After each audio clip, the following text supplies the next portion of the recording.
Hello and welcome to coverage of the FSR Winter Series 2014. It's the second race of the Winter Series here at Estoril. I'm James Tucker, and joining me in the commentary booth today is Sam Jones. Hello, Sam. Good afternoon, James. Great to be here once again for the second round of the season after a fantastic race at Imola. So I think we're getting just about ready now. Probably got about 3 minutes of warm-up left before the big race happens. Yeah, certainly was an interesting race at Imola. We had all sorts of things going on. We're hearing today we're going to have a slight change to the rules. We're going to have a rolling start behind the safety car in order to correct all that tyre smoke that we're seeing at the moment, all the issues around that to do with the transition we're having in the Winter Series to R Factor 2. So that should provide a little bit of interest, a little bit of intrigue around the start.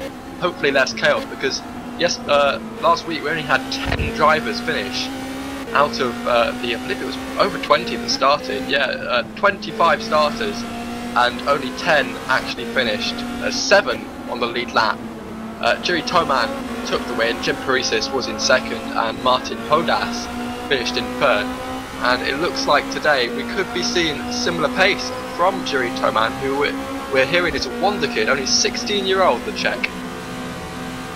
Yeah, he's definitely really blown the series apart so far. He's just turned up out of the blue, never done any FSR event before, and he's just taken his first win in his debut race. And looking at the timings during the week for here at Estoril, he once again topped the timesheet ahead of a certain Bono Huis.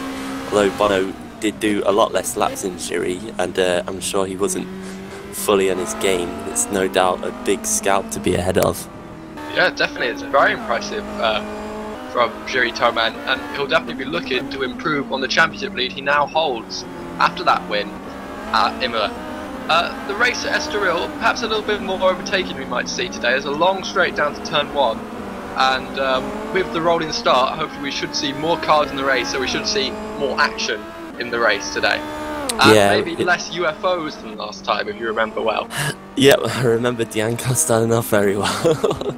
Yes, we did have a few issues with cars bouncing around and people complaining of not being able to see other drivers on the track, especially at the start. So has been a few new mandatory settings into the multiplayer files for this race. So this really will be a test to see whether R Factor 2 is going to respond a little bit better for the drivers, and hopefully we'll have a bit less complaining at the end of the race. But of course, the drivers have to keep it clean themselves. They've got to keep away from each other. This is an open wheel series, so the less wheel banging, the better, really.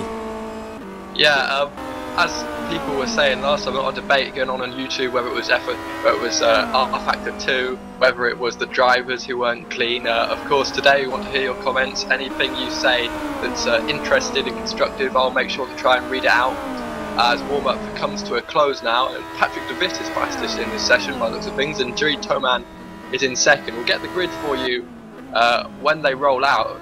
We understand there's going to be 1 lap behind the safety car before the safety car pulls in, and they'll do, I guess, a single file start, as if it was a safety car restart. But we'll try and get the grid for you as soon as possible. But Patrick De Vit, Jiri Toman looking fast again.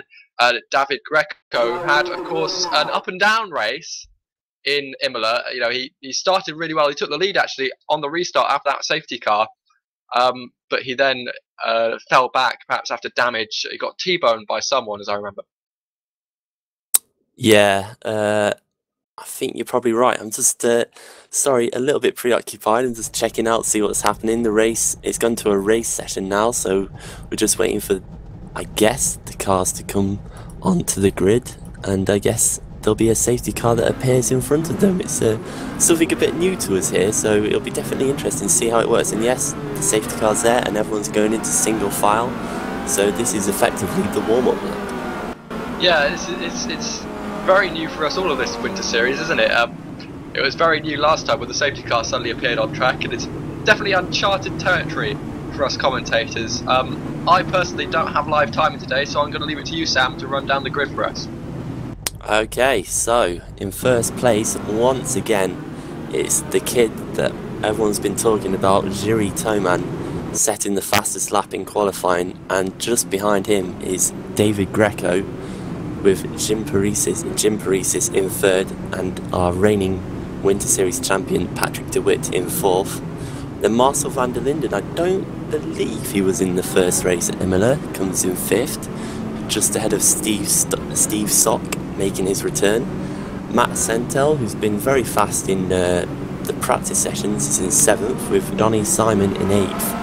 Carlos Hernandez is making his Winter Series debut in ninth, with Blair Disley in 10th. Then we've got Martin Hodas, again returning, with Yorick Bojov in 12th. Dmitry Zarahov, I believe this is his first Winter Series race for this year, is ahead of a debutant to FSR, Oscar Daniel Carmona, who is some Spanish guy who I believe is 22 years old. So we just got word that Carlos Hernandez, who should be starting in ninth, is actually in the pits, so he'll be starting from the back after the field's gone through to take the green flag. Just to carry on with the final few positions on the grid, we've got James Sadler in 15th, and in 16th it's Jose Menino, I believe that is. Sorry if I've got that completely wrong. He's another new guy to FSR, so it'll be interesting to see how he gets on. And then at the back of the grid we've got Rando Tam and Chris Knight. Yeah, so it looks like they're lining up double file here actually, doesn't it? But we're not really sure what's about to happen. We'll try and call it by ear, see how it goes. Yeah, it's a bit hard to see what's going to happen here really. Juri Tomandan is leading the field. Now that they're getting back into single file, look like the drivers were just getting a bit feisty, a bit excited for the start. With the safety car, we assume will pull off, and then Juri Toman will be free to put the gas down and try and take the lead into the first corner. But David Greco should be all over the back of him, and of course he did take the lead on that safety car restart at Imola. Yes, he did, and we saw, yeah, Juri Toman was definitely sleeping on that, so it'll be interesting to see how we go now. Safety car pulls in, they're going slowly. I expect it will be up to Juri Toman to start the restart, and as the camera pulls out, Juri gets his pedal to the floor, and it looks like he should, oh yeah, he's gone a bit late, and David Greco's right on the back of him. He's going to pull to the inside into turn one. Greco to the inside and to the lead of this FSR Winter Series round 2. Impressive start once again from David Greco on a safety car restart. On the grass. It looks like he just got on the grass coming out turn 1 there, and he's dropped down into 3rd place now. So that's Patrick DeWitt up into 2nd, and he's definitely going to want to go after David Greco as fast as he possibly can.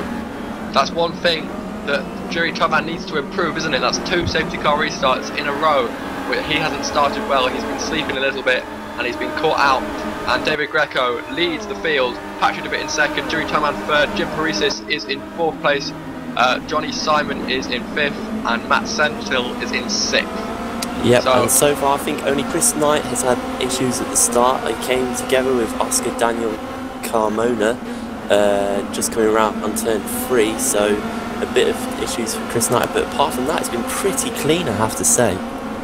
Yeah, impressive. The FSR officials look like they called this one right, because we've had a clean start and all the drivers are still in it apart from Chris Knight, as you say, and that's good because that means we should get an exciting race. And having said that, there's a spin in it. It's Simon, it's Johnny Simon. He was in 4th place and he's spun out, and that's unfortunate for him. It looked like there might have been a little bit of contact there. Didn't see who it was that he did make any contact with, but it looks like he might have been spun out there. Yeah, I didn't catch the one myself personally, but look at this lead that David Greco's already got. He's already got a 1.5 second lead after the first lap. That's incredible. It's really shown like he can get going on cold tyres, and he just knows when to have safety car starts, just knows when to get going. I don't know whether he's done safety car starts in other series, I'm not 100% sure, but he seems to know his way around them. Yeah, certainly it'll be something that's new for all the other FSR drivers. But David Greco showing his experience, showing his knowledge and know-how. I'm not sure whether it is David or David. I'll have to get confirmation. David, sorry. It is David, right? Because I've heard it said David before, but I never commentated, so that's why I was saying David. But so, all right, David. Apologies, David. So you'll have to run down the live timing for me, Sam, because I have no idea what the gaps are right now. Yeah, at the moment it's still David Greco with a 1.5 second lead over Patrick DeWitt, with Jiri Toman just behind him, about 4/10 of a second off. There's not much between them, but DeWitt definitely seems to be holding his own, and I don't know, maybe it looks like he's starting to catch David a little bit.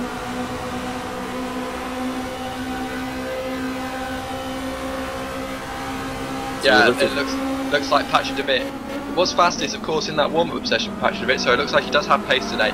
And just to talk a little bit about this Estoril circuit, it does offer plenty of opportunities for overtaking. Lots of hairpins and sharp corners. It's well designed, and then this final sector which really sweeps left, right, and just sets you up for that long straight into turn 1.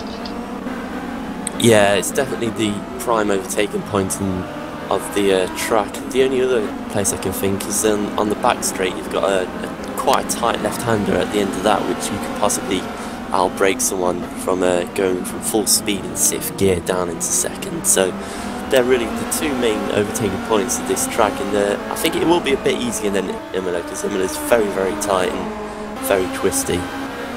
Yeah, on board there with Blair Gisley. He's following behind James Sadler, and and this is Carlos Hernandez, and he's behind Blair Gisley. So a little bit of a traffic jam starting to appear in the middle of the pack.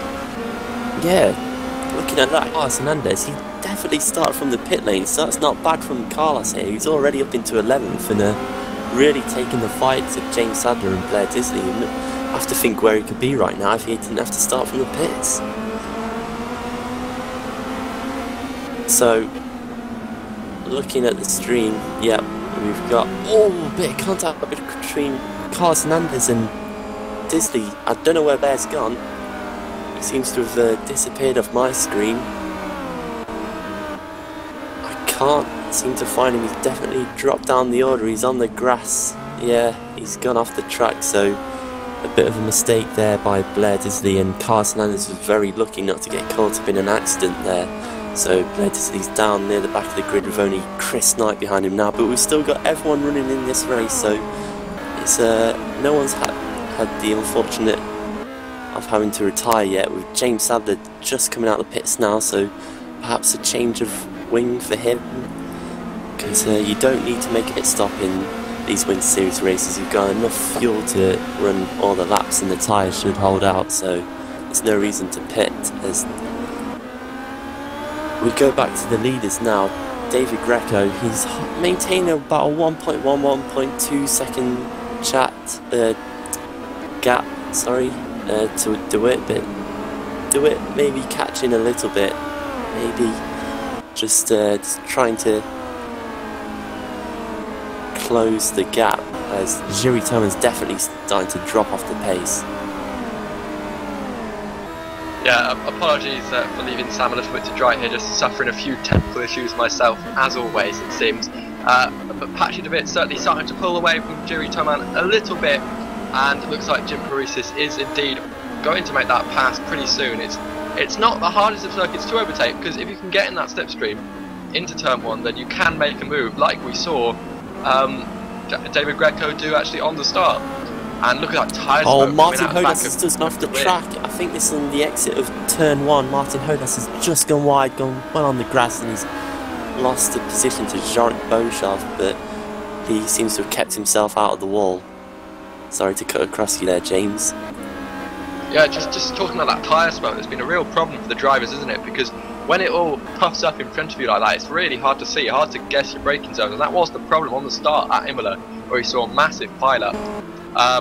So it really is a problem for the drivers, and I wonder if there's anything that can be done about it, because I've been told that the reason that you can't turn it off is because then if it rains, some drivers will have the advantage of not having any spray, and other drivers will have masses of spray.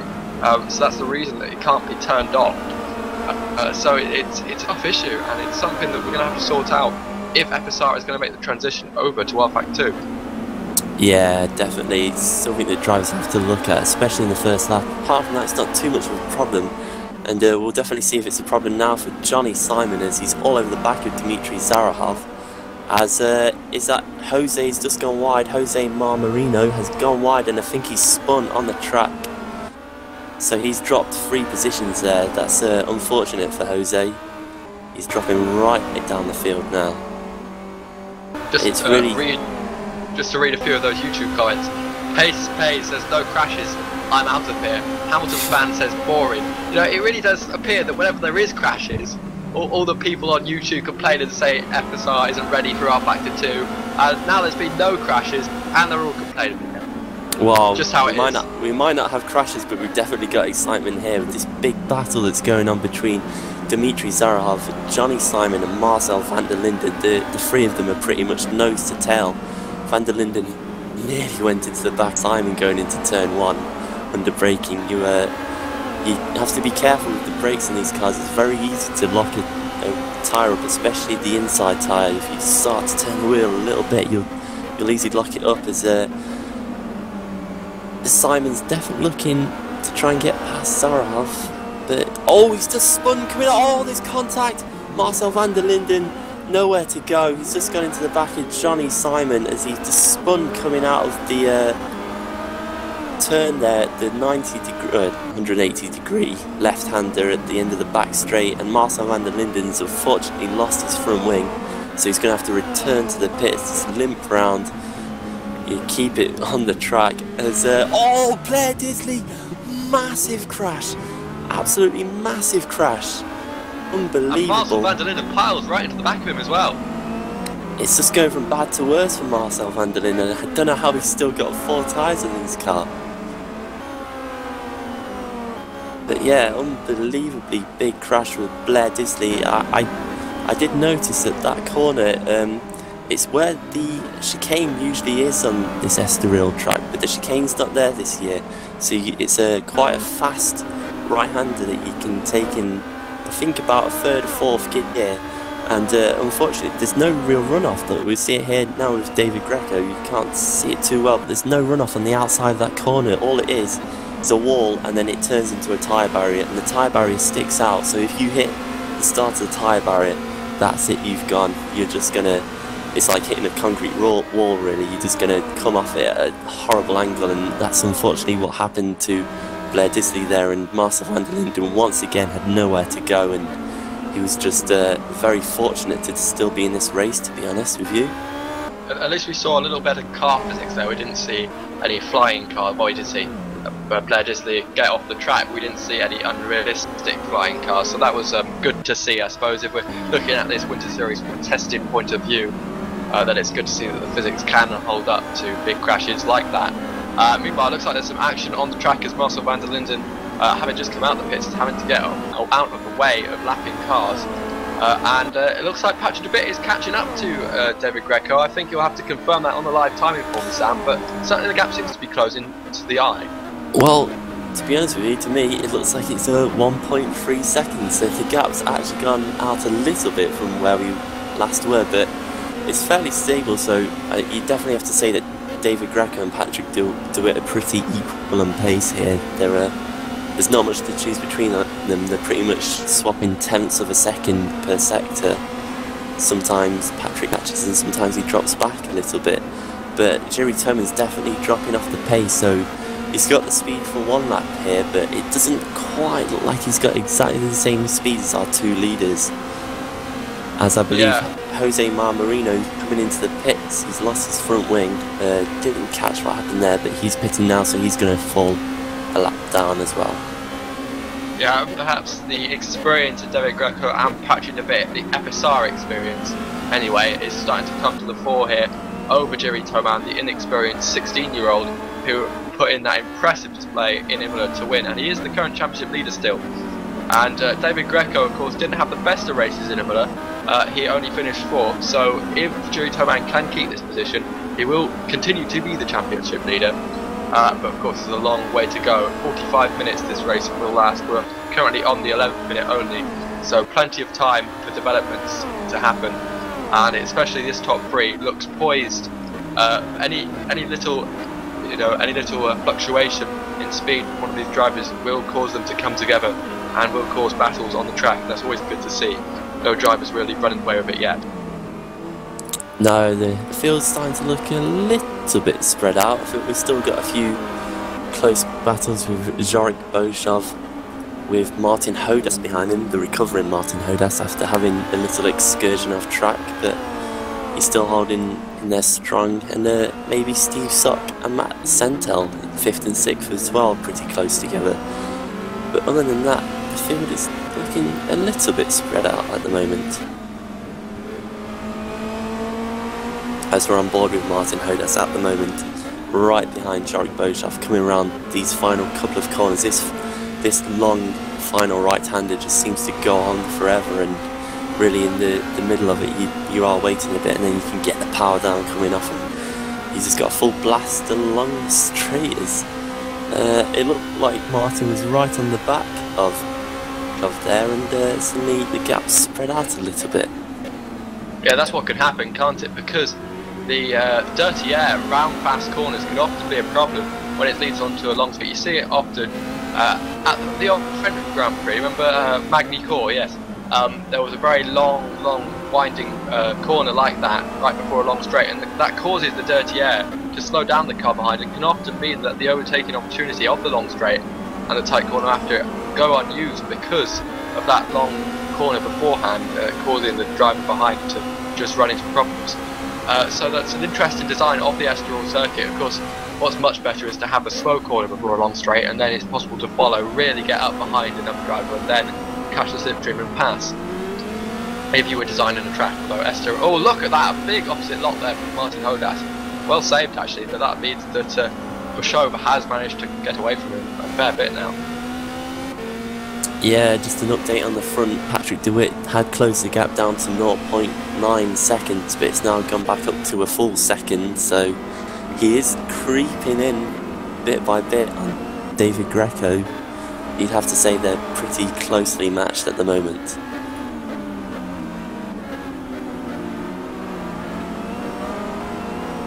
Yeah, Patrick DeWitt, yeah, he's just creeping the gap down a little bit, and Juri Toman is staying in contention, and that's good, because as long as he can stay in contention, then if anything happens with David Greco and Patrick DeWitt having a bit of a race, as soon as they get side by side, of course, they go far slower, because you have to be so much more careful in the corners. You can't take the optimum line, and that means that Juri Toman will be able to close up, so he'll be hoping actually that Patrick DeWitt can close up to David Greco and cause them to race a little bit. And Jim Paresis is also still in contact with those top three, and still hoping of a podium today. Like you say, no pit stop strategy to throw a spanner in the works today, so that will be one thing that's ruled out. But certainly anything can still happen, and also with the tyres wearing, you've got to realise that some drivers might be better on newer tyres than old tyres.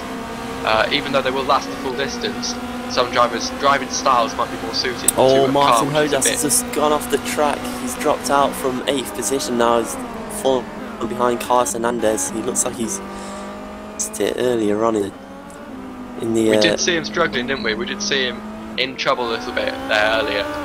So obviously, perhaps also if you go offline, remember, you'll pick up dirt on your tyres, pick up those marbles that lie around the edge of the track, and that will cause you to then have further compounded problems. So perhaps that could have been what happened to Martin Hodas.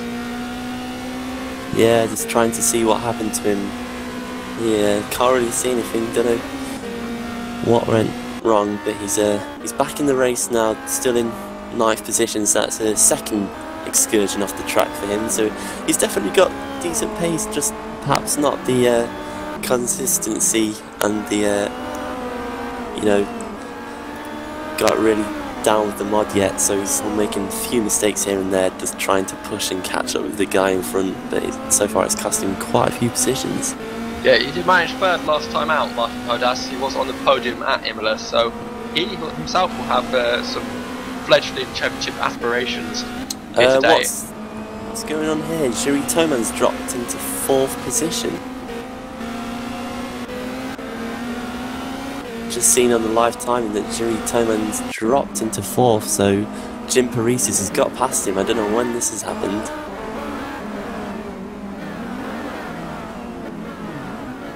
Well, let's have a look. He's coming down into turn 2. He goes a bit wide, gets onto the curb, and he just spins the car around. He does a full 360, manages to keep it out of the wall.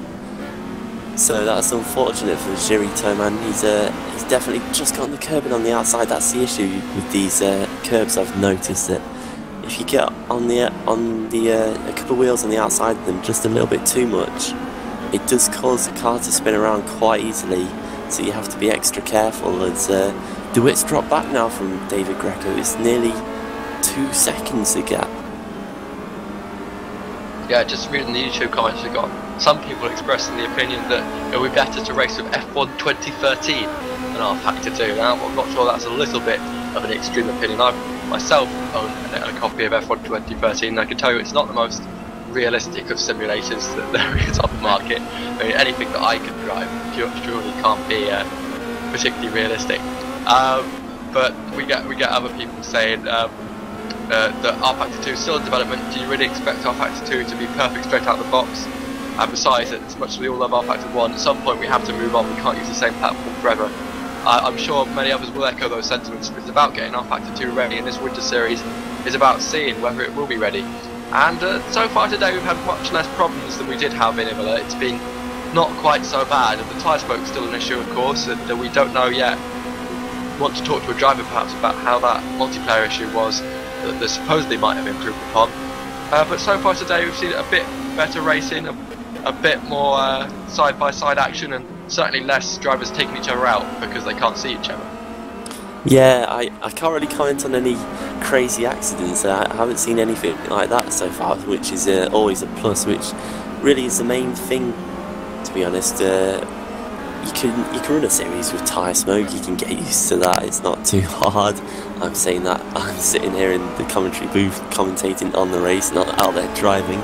But it is just about, you know, being able to see everyone around you and knowing that you're not going to hit someone without realising it. That's the main issue here, and if that's solved, then I don't see any problem with racing around on a game like this. It seems to work well. I had a good run out on it today, just to get used to it, used to the force feedback, and it definitely feels nice to drive. You can go around there by yourself and do many laps, and it feels nice to just put the laps in and just get used to the car. And you have to be a bit careful when you first come out of the pits, because cold tyres really do play a big part in this mod. You can easily spin it or just go straight on by locking your tyres very early on in the run, so you just have to be a little bit careful. But once you've got the tyres warmed up, it is a pleasure to drive around in these cars.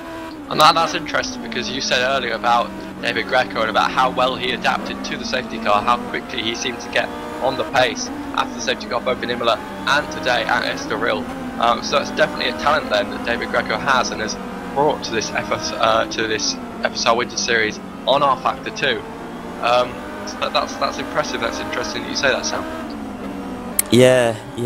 I that was really what kind of caught me out when first trying it out. Was I come out of the pits and it was just so easy to make a mistake. I was thinking, what am I doing wrong? I have forgotten how to drive completely. But no, once you get the tyres warmed up, it just becomes a whole other car, which is I think it's quite a good addition. Really, it is a bit more realistic. You're not straight out of the box, straight on the base. You're having to just be careful a little bit, and that's where I think the drivers with the best skill and the best experience will really be able to make the difference and just push on in those early laps, as we see Sebastian Vettel do in real life. F1, he's great in the first couple of laps. I'm sure a lot of people say, oh, that's because of the car, but he is. And to look at the timing now between first and second, it's gone up to 3.2 seconds, so either David Greco's just found another gear, or Patrick DeWitt's just starting to feel it a little bit and dropping off the pace. Still plenty of time left in the race, of course. It is a conservation issue as well, this race. You want to not burn out your tyres too fast, because you've got to have them on for the whole race if you're not going to make a stop. But it does appear that Patrick DeWitt has fallen into the clutches a little bit of Jim Paresis in third place, and we could see a battle there shortly. So perhaps Patrick DeWitt is just falling off the pace. Perhaps he did abuse his tyres too much early, and now he's starting to pay the price. Or perhaps he's just slowing down. He's not got the pace to live with David Greco anymore. Yeah, interesting to see here. Jorg Boshov's just come into the pits, and I couldn't see anything wrong with his car, so that makes me think that he's just pitted for new tyres, and maybe that might help, maybe it won't. I'm looking at the times, and say Patrick DeWitt, he started this race off on the low 24s. He's now into the mid to high 25, so there's definitely a drop off of pace here. Yeah, and Mando Tam's in the pits as well, and this will be something that all the drivers and teams more to the front of the grid will be watching very closely, seeing how their lap times are affected, how much they go up in speed with the new tyres on, because then they'll have to calculate furiously not only how many laps are going to be left, because of course we're working on time today and not laps, but also on how that will affect. And it looks like Patrick DeWitt is in the pits, so strategy gamble being played here by Patrick DeWitt. He is pitting, and how will this affect his race? He should be able to really push now as he comes out, tyres going on. He seemed to be sitting there for a long time, no refueling, remember, and he is out. And let's see how this affects his race now. Yeah, we're halfway, exactly, pretty much at the halfway distance of this race. So, if anyone stays out, can they keep that gap for another, what, 16 laps, 15, 16 laps? It should be about a 32 lap race by my calculations. So, it'll be interesting to see if this works. Martin Hodas is going backwards in the pit lane. He's completely overshot his pit box there, and he's had to back up. So there's going to be a bit more time lost by Martin there. We'll have to see if he drops down the order. It's a big and costly mistake for Martin Hodas, especially how close it is in that midfield at the moment. Martin Hodas having problems all race today. I'm not sure whether that was a tyre related issue, where maybe he abused them a bit too much early, or perhaps he did have that excursion, remember, early into the grass, and perhaps that caused his tyres to be damaged, and that's why he's been making all these mistakes. That's just a theory. But he has been making far more mistakes than he made in Imola. He drove a very consistent race in Imola, you have to say. He finished for 20 seconds off the leader, but still a consistent race. Whereas today, he's been all over the place. Yeah, Jiri Toman's in the pits now. He's the next driver to pit. He was in the low 26s at the end of that run, compared to David Greco, who's doing high to mid 25. So the real question will be, what is Patrick DeWitt going to do in his first clean lap, which will be coming up this lap around? He's just done a 1:44, but that's of course with pitting, so it'll be interesting to see what this lap time is now, and whether Patrick DeWitt can make up this gap on David Greco. He's currently 28 seconds behind him, so looking at the amount of laps left, you'd have to think that he'd have to be 2 seconds a lap faster if David was not going to pit, which we don't know. He could be pitting anytime soon. Yeah, we thought it was a strategy gamble from Patrick DeWitt to pit, but it appears that everybody else has followed him in, except for our leader here, David Greco, and we'll see whether David Greco does respond, because of course it's often said that if you want to beat someone in motor racing, the best thing to do is not the same thing as them. So if David Greco does follow and do the same thing, then that will be a good way to protect his lead. But if he leaves it and does something different, then that is a gamble from him now. They've put the onus on David Greco to respond to what they're doing. Yeah, David Greco just did a good lap considering the tyres that he's on. He did a 1:25.2, and DeWitt's coming around the final corner onto the pit straight now. So it'll be interesting to see what this lap time is going to be, and it's a 1:23.7, so it's about 1.5 seconds a lap faster. At the moment, you think that wouldn't be enough. Yeah, and perhaps this is showing the experience of David Greco when he was out front in that clean air. He was probably saving the tyres. It probably shows now just how good a driver he is, that he can drive really smoothly, really carefully on these tyres, adapting to R-Factor 2, and perhaps he's kept those tyres alive. We'll be able to now push on and defend his lead without a pit stop. It is a gamble, because you never know, these tyres may fall off a cliff. We don't really know. It's a bit unprecedented, uncharted waters here for us. We don't really know what's going to happen, whether David Greco's tyres will hold on or not, but it certainly will make for a much more interesting race now that pit strategy has thrown it open. Yeah, David Greco just getting past Rando Tam there to put him 2 laps down now, and you definitely have to think that it's now or never for David Greco. He's surely if he pitted now, he would come out behind Patrick DeWitt, you would think. So he's going to have to go with this one. He's going to have to stick with his strategy and race it till the end, and just hope that his tyres can keep up compared to those who have pitted. look at Patrick de Witt through those final few corners, how his car wobbles around. He's really pushing it right on the edge. You see that infamous now tyre smoke coming out as he really pushes hard, and he's going to try and get the best out of these tyres when they are at their best, and try and close up to David Greco, because of course he doesn't want to take too much out of them, because he wants to be able to use the new tyres throughout this final stint. But it should be interesting to see how the lap times come in later on as well, because I will be interested to see whether David Greco can really go to the end if all these drivers have to pit at halfway. Yeah, on that last lap, David just did his worst lap of the race so far, possibly due to having to get past Rando Tam. He did a 26.3. Compare that to Patrick de Witt's 24.1, so that was a full 2.2 seconds a lap faster Patrick de Witt went there compared to Greco. So Greco comes across the line again and he responds with a 25.0. He definitely must have got held up in traffic there. He's back on the pace again, constantly doing his low 125, so he's definitely been able to manage the tyres well. He hasn't dropped off too much compared to the start of the race, considering his second lap of the race was a 24.6. He's only 0.4 of a second slower than that lap, so maybe the tyres aren't affecting him too much.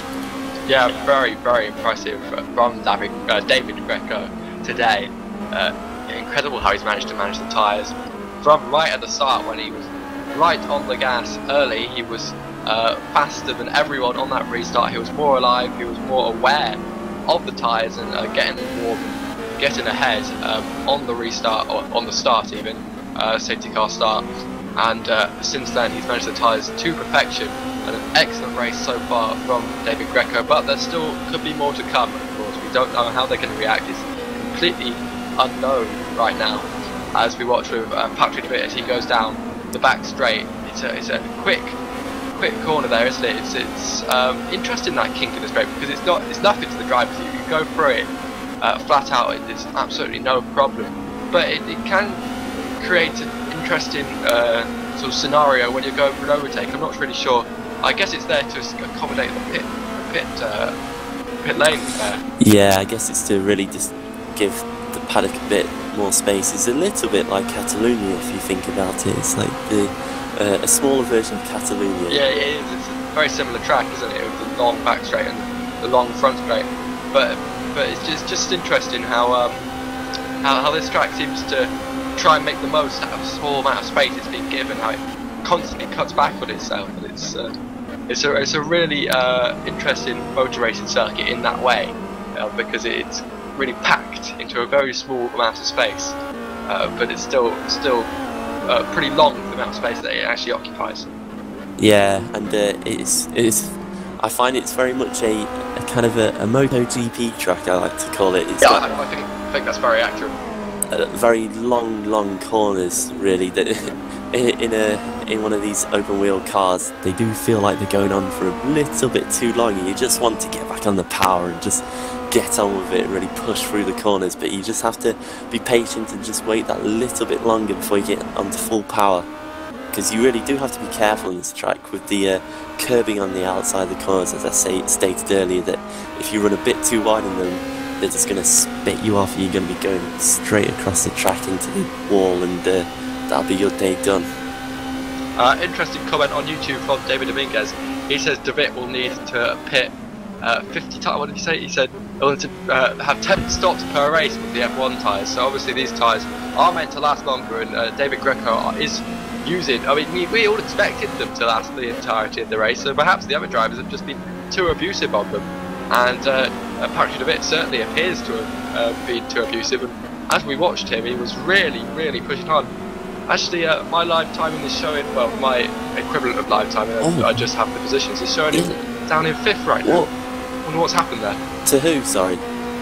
Patrick de Witt.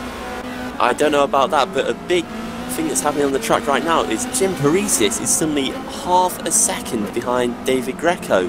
He's just absolutely jumped onto the Something's happened here, yeah, he's been doing constant high 24s pretty much all race, and David Greco's in the low 25, so he's just been coming coming up to him, and yeah, Paresis is looking the faster of the two drivers right now. What has happened to De Vit? So the race has suddenly exploded, and I think we've missed the gun here. We've missed the start of all the action, and like you say, Jim Paresis is suddenly right there. I'm not sure if there was a mistake from David Greco or whether there was a mistake from Patrick De Vit, but it looks like a lap or half a lap even. The whole race has been turned on its head. So Jim Paresis now has the new tyres. He's catching up to look at in the braking zone there. Look how much later Jim Paresis can brake with the extra grip of the new tyres. Yeah.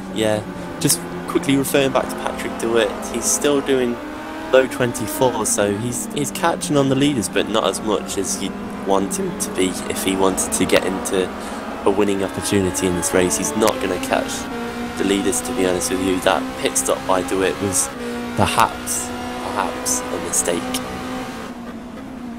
Yeah, it's really confusing because now he's down in 5th, and even Matt Santel and Steve Sock are in front, and that is really confusing what's happened there. But Jim Paresis is the one we really want to focus on because he is catching our leader David Greco.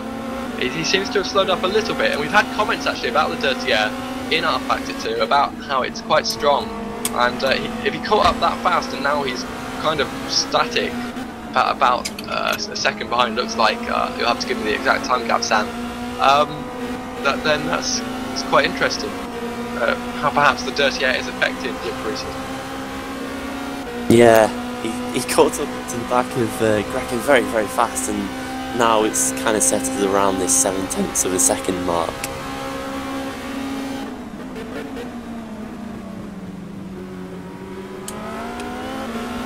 As we move on to lap 25 now, with what, about 10 minutes to go. This is going to be a very, very exciting final 10 minutes, you'd have to think.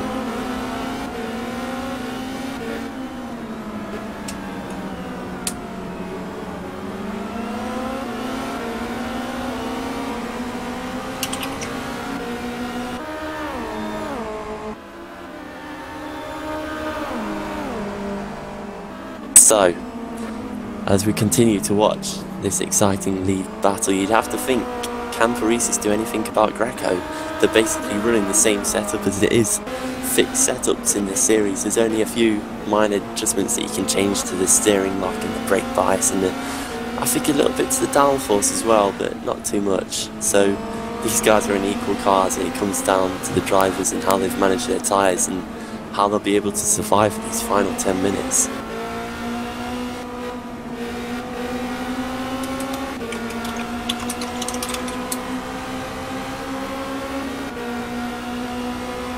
Right, so the situation we have right now, David Greco is leading. I'm having a load of problems here without live timing. It's a little bit hard to try and commentate, and I'm almost guessing at the strategies and the time gaps and who's pitted and who hasn't. But we've got the top 4 who haven't pitted: David Greco, Jim Paresis, Steve Sock and Martin Sentel. Patrick De Vit then in 5th place with new tyres, catching up as I understand, and Jiri Toman still behind him in 6th place. Jaakko is in 7th place. Martin Hodas, after all his problems and a pit stop, remember, which went a bit wrong, in 8th place. Johnny Simon, after his early problems, in 9th, and Carlos Fernandez in 10th place. But look at Jim Paresis now. He is now able to read the writing on David Greco's car. He'll be able to smell the exhaust fumes.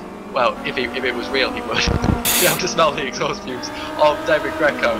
But he's just got to try and get into the correct position out of the final corner. That's the real pace he's got to try and be. It's really hard to follow because it's so long, and he's got such a sweeping section beforehand with the dirty air that kind of kicks up in front of the car. It's really hard to follow, but that's what he's got to do. He's got to try and fight the understeer that will happen because of the dirty air. Stay behind David Greco enough that he can pass. And here he goes now. Look at this corner. It really does wind round. It's almost like you expect it to finish, and then it's still going on a full 2 seconds later, and he's just a bit too far behind now down the home straight. He won't really be close enough as they get towards turn 1 this time.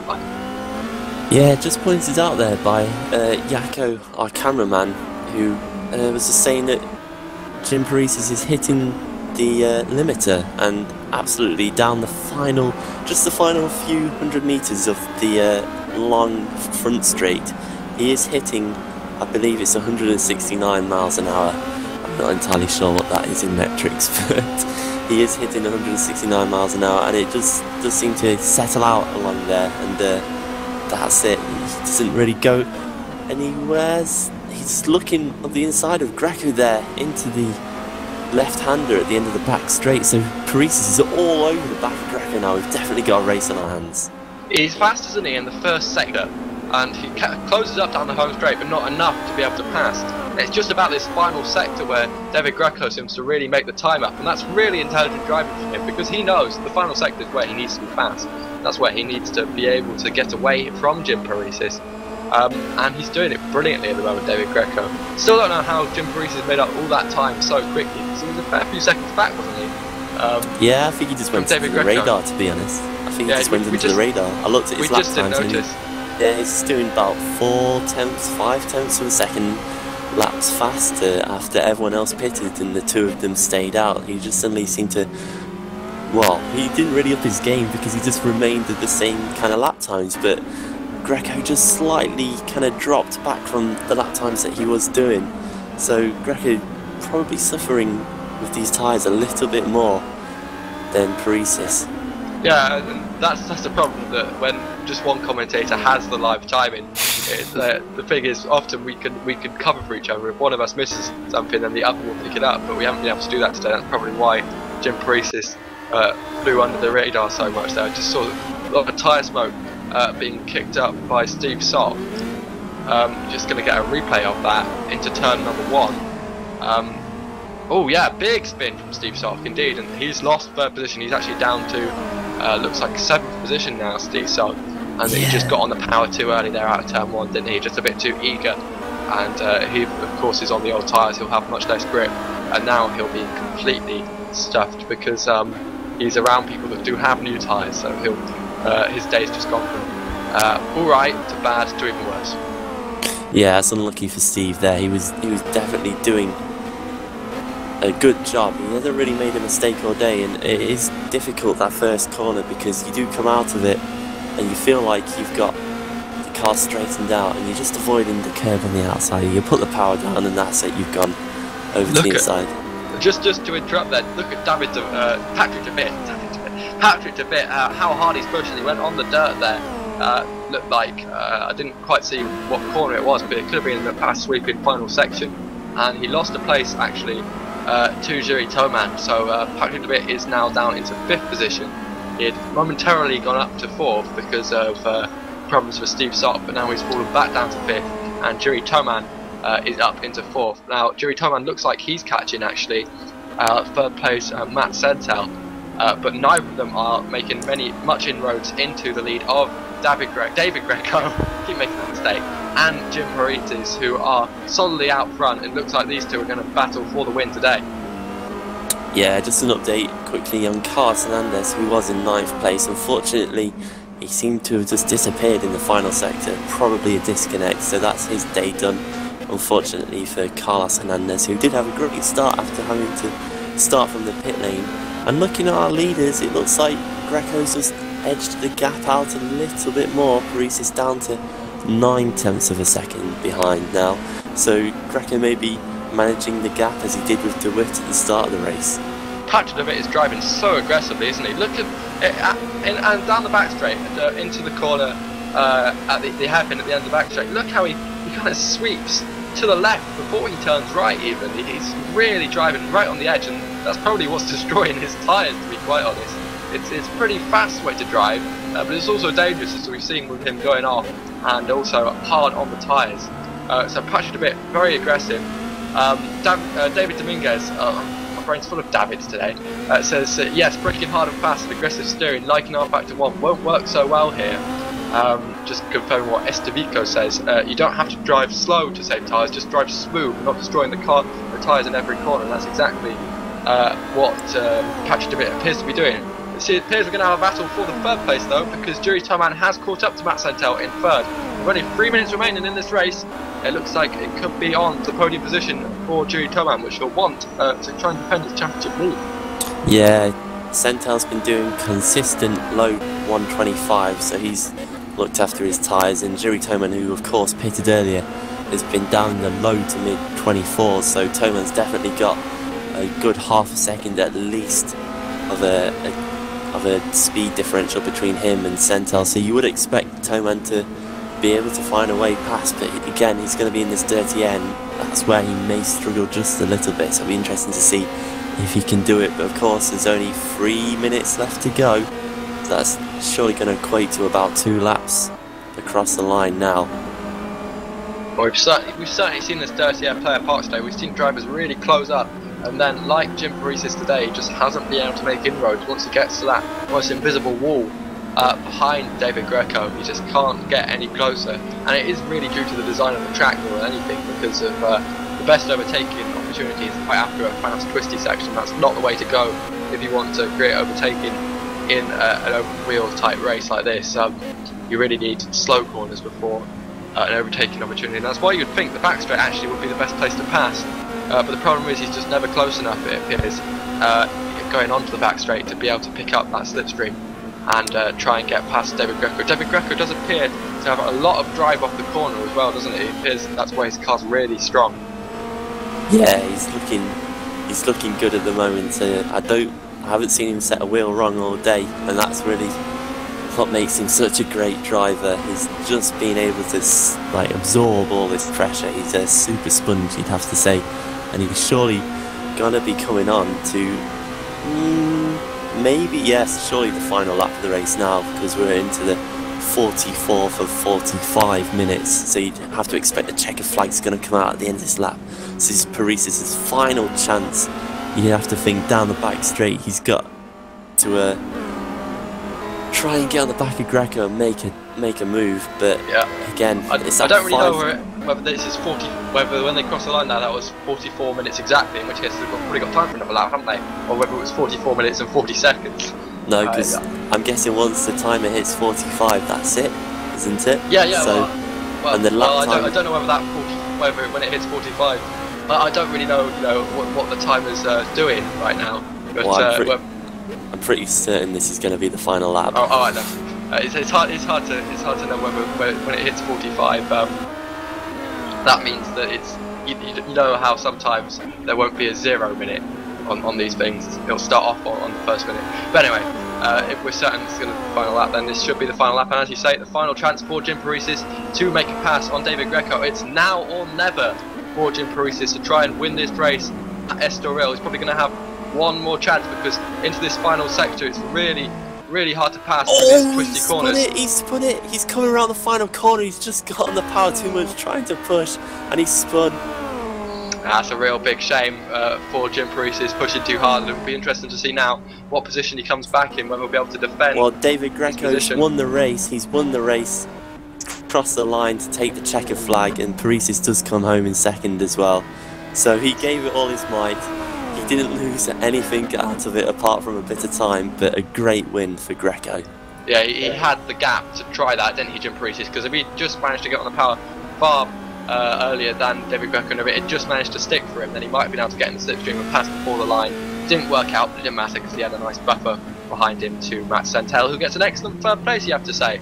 Turned out pitting wasn't the best strategy for Jiri Toman, who comes in 4th place. Patrick DeWitt definitely didn't work for him. He abused the tyres today and comes home a disappointed 5th. Steve Sock will finish 6th. Good drive from him considering his earlier problems. Yeah, I've just lost it actually. Carry on.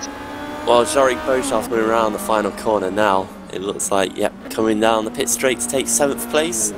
He's about a minute behind the leaders, so after 6th place there was a bit of a gap before anyone else was anywhere, with Johnny Simon coming home in 8th. Martin Hodas crossing the line now for 9th. A few excursions for him today, but brings the car home in one piece at least. Dmitry Zarahov has already finished his race in 10th place, as he was a lap down. And our final 2 finishers were James Sadler and Rando Tam, who were both 2 laps down. Yeah, a good race today. Certainly an improvement on the craziness we saw in Imola, and definitely an interesting race for the people who have to consider whether R Factor 2 is the right move for FSR, because today we saw a lot less of the craziness. The safety car start did, of course, help towards that, in causing a bit less mental, a bit of a less mental start. I think is the only word you can use to describe the start at Imola. But it's certainly an excellent win today from David Greco, an experienced win, you have to say. He took the lead on that safety car start. He was faster on the power, and he won an excellent drive from him to keep the tyres, keep everything together, keep off Jim Paresis, who was pushing hard, and he manages to win. An excellent drive from David today. Yep, can't fault it. Great win for David. Didn't set a wheel wrong. Led the race after that fantastic jump on the safety car start, and again, no crashes. Well, no big crashes that we. I'm sure Glenn could have Disney would missed. have something to say about that. Well, yes, but that was his fault. He did go into the wall. It wasn't any R Factor related problems. Is what you're saying. You can't say that you didn't see the wall because it's right there on the outside. Perhaps it's not well placed. It should be further out. There should be more of a gap. Problem, yes, absolutely. But yeah, and a lot of people in the comments congratulating Matt Santel, and that was indeed an excellent third place from him. You know, he did really well amongst the big guns, and he's got an excellent podium, quite similar to how Hodas did it the last time actually. It looks like that should mean that Jiri Toman should keep the championship lead, shouldn't he? Because or he'll be able to be tied on points actually with David Greco now. So after 2 races, we should have a tie at the top of the championship. Yep, that means we've got it all to play for still, with 4 races still remaining. So we're not even halfway in the series yet. But yeah, just checking that. Everyone in the chat is going very happy thoughts. It seems Greco and Paresis definitely seem to have been happy about that race at the end. They enjoyed those final laps together. It's a good 10 minutes worth of battling. So it's great to see that we had some good racing today and some very pleased drivers. Yeah, excellent. So brilliant drive from David Greco. See you. Hopefully you'll join us next time. Where are we next time? Sepang, it looks like. Is that correct? Yeah, it looks like it. Unless I've forgotten where we are as well. But yes, Sepang, which is another race that we had in the Winter Series last year as well. So an actual F1 track then. So that'll be interesting. Although it's not the F1 cars, it'll be interesting at least to see an F1 track in the FSR Winter Series. We're going to have to change that. We're completely wrong. It's Poznan in Poland. That's the third race. Okay then. Well, join us in Poznan then next week. But for now, thank you very much for watching. It's goodbye from me, James Tucker. And it's goodbye from me, Sam Jones. Join us next time.